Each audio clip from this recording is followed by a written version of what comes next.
Okay, so other than Funimation announcing a limited theatrical run of the new DBZ movie, and the newest waves of amiibos being as crazy hard to get as all the previous waves, there really wasn't much for news this week. Unless you're a reader of DC Comics, that is.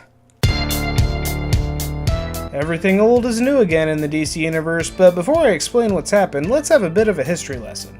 It all started in 1938 with Superman, who ushered in the golden age of comics, making way for other golden age heroes until the late 40s when superheroes stopped being popular.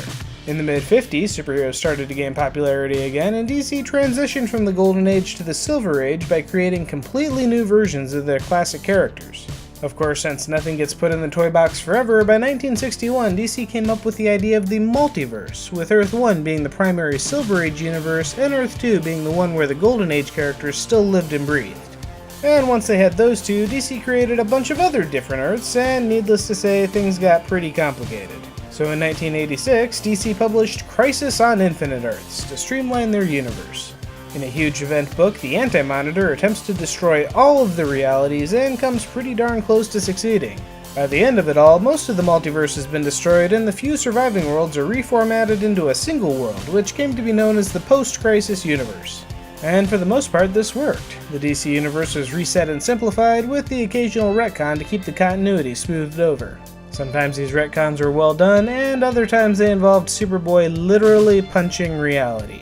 Yes, if you've ever wondered how Jason Todd came back to life, Superboy actually punched him back from the dead.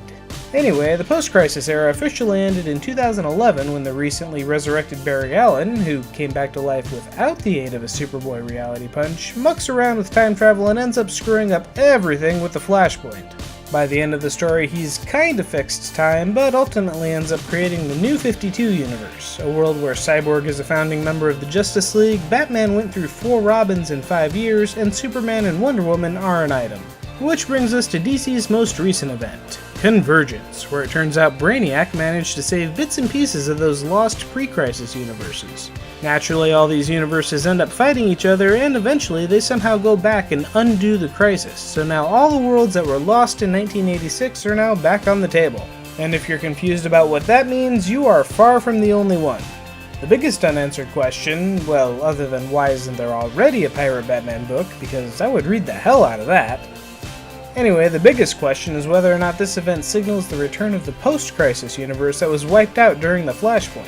So far nothing has been announced yet, and it seems like the New 52 will continue on after Convergence, but with the miniseries like Nightwing and Oracle happening, it looks like the possibility for ongoing post-crisis books is now an option for the first time since 2011. And now for something slightly less nonsensical than DC's continuity, this week's awesome video comes from Raka Raka, who put together this graphically violent take on what happens when the rivalry between Halo and Call of Duty fans goes too far.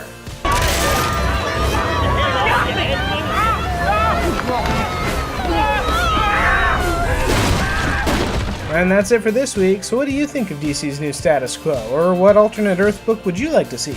Let me know in the comments below. Be sure to like and subscribe, pass this video around to your friends, and have a great week!